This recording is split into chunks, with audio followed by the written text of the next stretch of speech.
Good morning. Today I'm going to do a quick video showing you where your petrol gauge is for the Honda Varadero 125. So the 125 Varadero doesn't actually have a fuel gauge, but it does have a trip counter. And I'm going to show you how to use your trip counter for a fuel gauge. So with the 125 Varadero, when you turn the bike on, you'll see the clocks do this little thing first.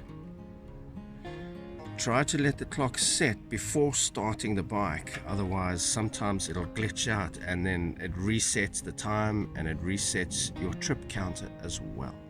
So now that you've switched the bike on, go to this little button over here and you push it, and that will bring up your trip counter. So I know that this bike gets 200 miles to a tank before I hit my reserve, and then I have another 30 miles to go, plus minus 30 or 40 miles. So I set my trip counter, you just hold it in,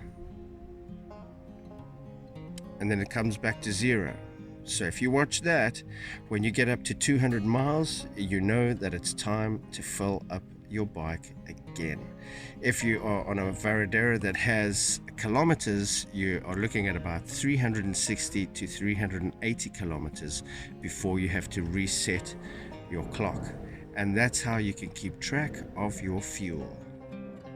So obviously the best solution actually is to just keep your bike topped up with petrol. It's healthier for the bike and you never get into any terrible situations. But there are people that just can't do that. So use your trip counter as your fuel gauge. Remember, if you're on a bike that's in kilometers, you're looking at about 380 kilometers, and then fill up your bike and reset the clock. If you're in miles, you get about 210 miles and then reset the clock after you fill up, of course. All right, I hope this was helpful. Have a great day, cheers.